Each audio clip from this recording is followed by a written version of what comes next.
በስመ አብ ወወልድ ወመንፈስ ቅዱስ አሐዱ አምላክ አሜን። እግዚአብሔር ዘፍቅረውኩም ናይ እግዚአብሔር ብሩኻት ሞጋስ እግዚአብሔር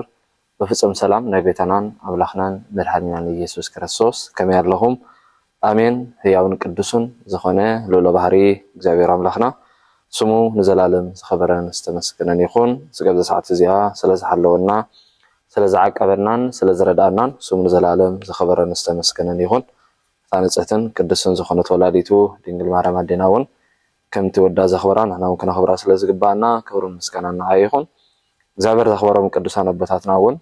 በብቲ እግዚአብሔር ዘኽበሮም ክብሪ ይብፅሓዮም። ሓራይ ከም ፈቃድ እግዚአብሔር ሎማዓንቲ ኣሕፅር ኣቢልና ብዛዕባ እቲ እሙንን ሕያዋይን ኣገልጋሊ ዝኾነ ወይ ከዓ ቅዱስ ያሬድ ኣቦና ገብርሄር ኢሉ ፀዊዕዎ ዘሎ መን እዩ ዝብል ሓሳብ ኣሕፅር ኣቢልና ክርኢ ክንፈትን ኢና። ምክንያቱ ጎይታናን አምላኽናን መድኃኒናን ኢየሱስ ክርስቶስ ኣብ ማቴዎስ ወንጌል ምዕራፍ 25 ተፈቅድ 14 ንድሓር ክዛረብ እንከሎ ወይ ሉቃስ ወንጌል ምዕራፍ 19 ዝገለጾ ታሪኽ ኣሎ። ስለዚ ኣብዚ ኣቕሚጥዎ ዘሎ ሃይለ ቃል እንተደኣ ኩላትና አንቢብናዮ ኮይና እሙንን ሕያዋይን ኣገልጋልን ክፉእ ዝኾነ ኣገልጋልን ኣቕሚጥዎም ኣሎ። ክልተ ኣገልገልቲ ኣቕሚጥሎ። ስለዚ ንሕና ካብቶም ክፉኣት ኣገልገልቲ ዲና ወላስ ካብቶም ሕያዋት ኣገልገልቲ ዝብል ኣምር ክርኢ ክንፍትን ኢና። ምክንያቱ ጎይታ ክዛረብ ከሎ እንታይ ዝብል መጀመርታ ማቴዎስ ወንጌል ምዕራፍ 25 ካብ ፈቅዲ 14 ክገልጽ እንከሎ ከምቲ ክገይስ ዝደለየ ሰብ እሞ ንኣገልገልቲ ፀዊዑ ገንዘብ ዝሃቦም እዩ። ንነፍሲ ወከፎም ከከም ዓቕሞም ንሓደ 5 መክሊት ነቲ ካልኣይ ከዓ 2 ነቲ ሳልሳይ ድማ ሓደ ሂቦም ገሸ እቲ 5 መክሊት ዝተቐበለ ብኡ ንብኡ ኸይዱ ነገደሉ ካልእ 5 መክሊት ድማ ረብሐ ከምኡ ድማ እቲ በዓል 2 ካልእ 2 ረብሐ እቲ ሓንቲ መክሊት ዝተቐበለ ግና ኸይዱ ምድሪ ኩዒቱ ወርቁ ጎይቶ ሓበየ። ድሕሪ ነዊሕ እዋን ከዓ ጎይታ እቶም ገላኡ መፅኡ ምስኣቶም ክፀባፀብ ጀመረ። እቲ 5 መክሊት ዝተቐበለ ጎይታይ 5 መክሊት ሃብካኒ እንሆ ድማ ካልእ 5 መክሊት ረባሕኹ እናበለ ካልእ 5 መክሊት ኣምፀ። ጎይትኡ ድማ ፅቡቕ ኣታሓያዋይን እሙንን ኣገልጋሊ ብውሕድ ተኣሚንካ ኢኻ እሞ ኣብ ልዕሉ ብዙሕ ክሸመካየ ናብ ሓጎስ ጎይታ ከእተው በሎ። እቲ 2 መክሊት ዝተቐበለ ድማ ቀሪቡ ጎይታይ 2 መክሊት ሃብካኒ እንሆ ከዓ 2 ካልእ መክሊት ረባሕኹ በለ። ጎይትኡ ከዓ ፅቡቕ ኣታሓያዋይ እሙን ኣገልጋሊ ብውሕድ ተኣሚንካ ኢኻ እሞ ኣብ ልዕሉ ብዙሕ ክሸመካየ ናብ ሓጎስ ጎይታ ከእተው በሎ። እቲ 1 መክሊት ዝተቐበለ ድማ ቀሪቡ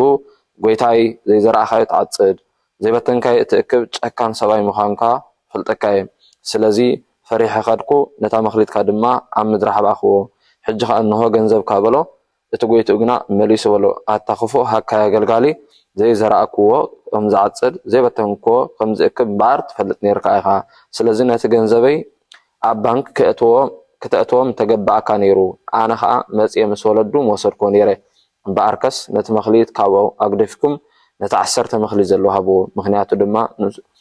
ንዘለዎ ዘበለ ኩሉ ይህብዎ ይውስኽዎ እውን ንዘይብሉ ግና እቲ ዘለዎ እኳ የግድፎ። እዚ ሃካይ ግና ኣብ ፍጹም ፀልማት ደርቢዎ ኣብኡ ከዓ ብኽያትን ምሕርቃም ኣስናንን ክኸውን እዩ ዝብል ስለ ቃሉ እግዚአብሔር ኣምላኽና ስሙ ንዘላለም ዝኸበረን ዝተመስገነን ይኹን። ስለዚ መንግስቲ ኣምላኽ ከምዚ ክብለና ዝፀንሐ ጎይታናን ኣምላኽናን መድሓኒናን ኢየሱስ ክርስቶስ ትመስል ማለት እዚኣ ኩላትና ከም እንፈልጣ እዛ መዓልቲ እዚኣ ካብተን ኩለን ሰናብቲ ዝተፈለየት መዓልቲ እያ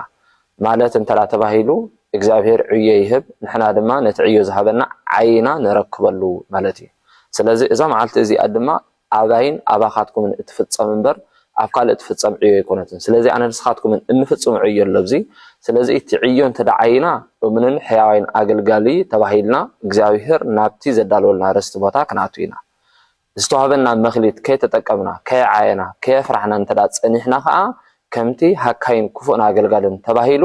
ናብቲ ፀልማት ናይ ምሕርቃም ኣስናን ዘሎ ደርቢዎ ዝተባሃለ ድማ ናብኡ ክደርበ ኢና ማለት እዩ። ስለዚ ግን ካብዚ ፀልማትን ምሕርቃም ኣስናንን ዝድርበዎ ዘሎ ምድርባይ እግዚአብሔር ምእንቲ ከድሕነና ናብቲ ተዋሂብና ዘሎ ኣገልግሎት ክነቐልብ እሞ ተዋሂብና ዘሎ ኣገልግሎት ድማ ብዝግባእ ክንፍፅም እግዚአብሔር ይሓግዘና።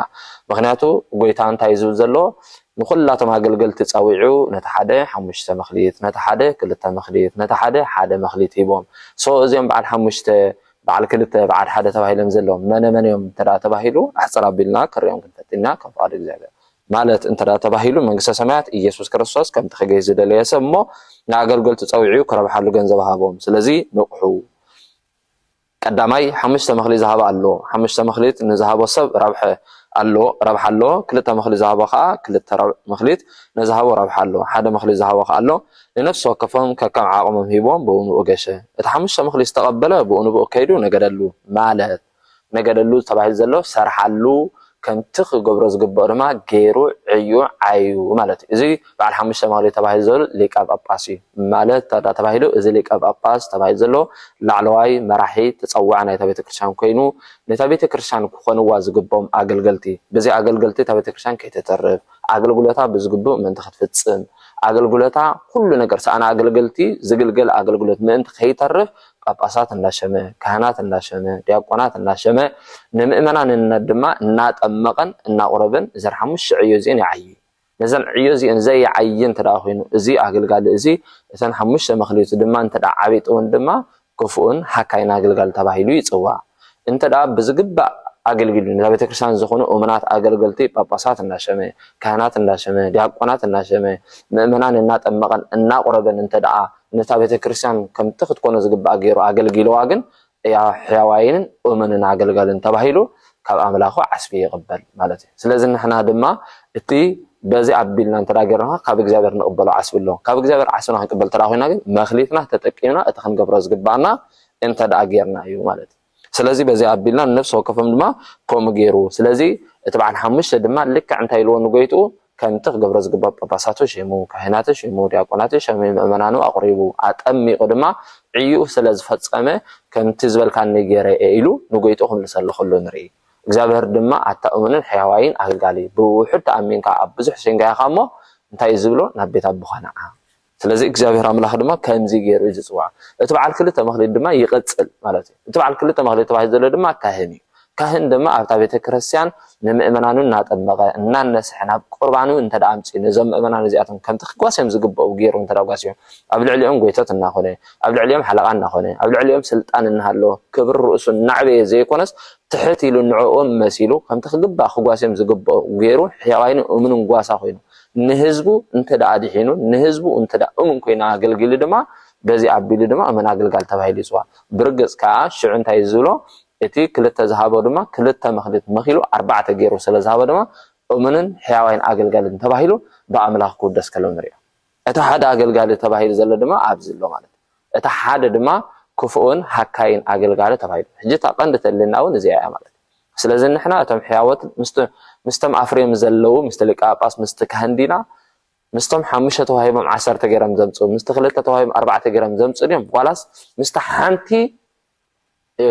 ተዋሂባትናስ ዝቀበርና ያይና ማለት ስለዚህ እንተ ዳገበርና ምስተ ሓካይን ኮፈና አገልግን ተባሂልና ታንገበሪና ክንጽዋዕና ማለት ስለዚህ ኣብዚያታ ካብተን 5 ክልተን ተዛዓቤት መኽሊቱን ተሓንቲያ ማለት እንተ ዳ ተባሂሉ ነታ ሓንቲ መኽሊት ተዋሂባትካ ዘላ ማለት ፍጽምቲ ዝኾነት እምነትካ ብዝግባእ ብስነ ምግባር እንተዚያ ሰኒኻያ ብዝግባእ ድማ እንተዘይ ገሊጽካያ ብዝግባእ ድማ እንተዘይ አንጸባረቕካያ እስኻይኻ ዝኸፋእኻ ማለት ምክንያቱ ነዚኣ ሊቃውንት ቤተ ክርስቲያን ክገልጸዋን ከሎ ቅዱስ ጎርጎርዮስ ዝኸበደት መዓልቲ ዝብላ ነታ ሓደ መኽሊት እዩ ዝብሎ ማለት እንተ ዳ ተባሂሉ እታ ሓንቲ ንዓይ ዝተዋህበትኒ ከምታ ዝተዋህበትኒ ገይረ ኣጽኒዐ እንተዘይ ሒዘያ መቕጻዕተይ ከቢድ ይኸውን እዩ ዝብሎ ስለዚህ ነዚኣ ነገር እዚኣ እንተ ክንገብር ክርዳእና አምላኽ ይሓግዘና ምክንያቱ ኣብዚ ንርድኦ ነገር ሓደ ነገር እንተ ዳ ሃልይ ኮይኑ ንዓይ ንዓኻትኩም ዝተዋህበ መኽሊት እዚ መኽሊትና ቀቢርና ያዲና ዘለና ዋላስ ብዝግባእ ንጥቀመሉ ነገልግለሉን ኣለና ንዝደኸሙ ንድግፈሉ ኣለና ንዝተጠገሙ ንሕግዘሉ ኣለና እቲ ዝፈለጥናዮ ንዘይፈለጡ ከነፍልጠሉ ንወፍር ኣለና ዲና ነዝሓዘኑ ነጸናና ኣለና ዲና ንዝተኣሰሩ እግዚአብሔር ኣፍታሕኩም ንብል ኣለና ንዝሓመሙ እግዚአብሔር ይምሓርኩም ንብል ኣለና ዲና ናይ እግዚአብሔር ወንጌል ብዝግባእ ንፍጽማልና ማለት ቅዱስ ጴጥሮስ ወንጌሉ ምሂሩ ንቀለሜንጦስ ወዱ ከም ዘፍሬ ቅዱስ ጳውሎስ ወንጌሉ ኣስፋፊዕ ንጢሞቴዎስ ወዱ ከም ዝመሃረ ከም ዘፍሬን ኣነ ንስኻትኩም ዘፍረና ይፍሮ እንታይ ኣሎ ወይስ ከምታ ሓደ ክፉን ሓካይን አገልጋልን ተባሂሉ ዘሎ ይሁዳ ካብ ጎይትኡ ተማሂሩ እቲ ዝግባእ ኩሉ ነገር ፈሊጡን ተረዲን ፍጹም ዝኾነ እምነት ሒዙ በአግን ዘፍሬላ በአገሩ ጠፊ ስለዚህ እንታይ ኢና ንመሰላ ንስኻትኩም እዚኣ ነዝመርመራ ስለዚህ ከም ይሁዳ ንስተዋህበና ጸጋ ሸለሊልና ሒዝና የዲና ስቂልና ዘለና ዋላስ ነቲ ዝተዋህበና ጸጋ ከይንዓቕና ንኣገልግሎት እንታይ ንገብረለና ኢና ነተግብሮ ኣለና ኢና ሓንቲ ምሳሌ ክዛረብ በአገርካ ኣጽዋዕ ስለዚህ ቅዱስ ጎርጎርዮስ ነባቢ መለኮት نتا حنتي مس من تاجر إذا مساسلا مس فترة أملاخنا مساسليو زجلسا مالتي مالت أنت رأت بهيلو قدس جرجروس كم مساسلا كلهم مس من تايز مساسلا أنت رأت بهيلو تحدن كوفنا عقل قال أنت بهيلو زلوا كم كوخب إليز مسلا جي ساينا سلان تمر أمرتي نكوخب كجلسون كلو أنت رأت بهيلو كوخب عزيز رح غيو عزيز كابس حين كورحن تزجد فن تزعبين فترة أنت اللي خا كوخب إلى مزجل صوان سلازي كرز جرجرس كأنت يزل هجي إزي كوخب زي كابس حي زعبه كورحي زعبه كنسو جناها رحو زلوا خاسي كم تعبيته سي ولا حنت عنا برهان زي هبرنا يزلو ولا حنت برهان أي هبرناني ورحجن نيشتري كنسا أنا بنا قربها سلازي خونت تايزبلو بزجب برهان تبرهالنا نحن دما تزجب أنا أقول قلنا نفتسم سلازي كمتي كوخب جن أبرحهم كله جن زعابي إن كله نعنا ولا حنت نجر زي بلو لك عتق من أقل قال تي هكا أقل قد ما فتشوم زخنة مرتنا هاللو كله خلنا هاللو جن ولا حنت خجبر زي كده ولا حنت خجبر أي كده اتحيوين أمنا أقل قالن جن كم ورحوا فينو نتهم بتهزلاتهم إشتي استمهروا تمرتي نتهم أمنا تنتراخينهم نتاستوها بتهم جن تايجوروا يفري وان بزحوان نابهزهم قريبا من دما برهان يخونوا إلو كم خمتا ورحن إشتي كوينا نابانا جن قربا زخونة برهانات هبنا اتهم وحول تمرت استمهروا جن أقل قولوا زتردهم أمنات كوينا بزتراخبوا جن نهزبهم تايخون إلو برهان يخون إلو سلازي ورحق كوهب جن كاب كل زعابيه كنسو كاب كل زجاجفه كنسو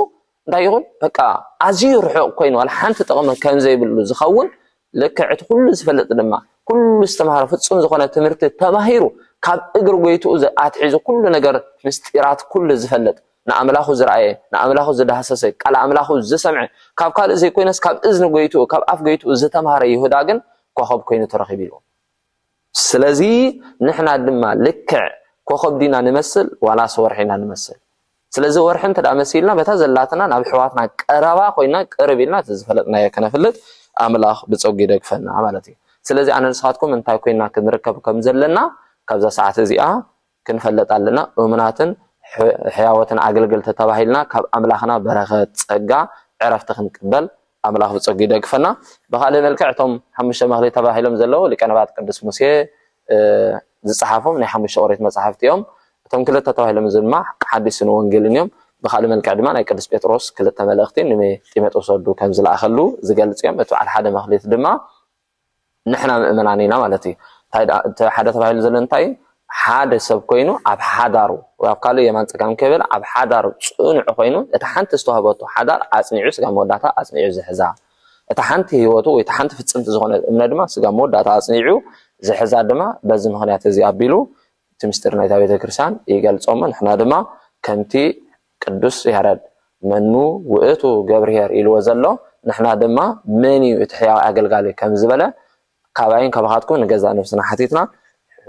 ومناتن حياتنا اغلغلتو كينا غير እግዚአብሔር አምላክ ረከብ አምላክ ጾግ ይደግፈና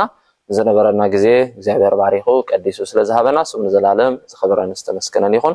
ክብርና አምላክ ይኹን ጽኒልኩም ስለሰማዕኹም እግዚአብሔር አብ ተገብርዎ ንሕልና ጸሎት ጽኒል ይስማዕኹም ስብሐት ለእግዚአብሔር ወለወላዲቱ ድንግል ወለመስቀሉ ክቡር አሜን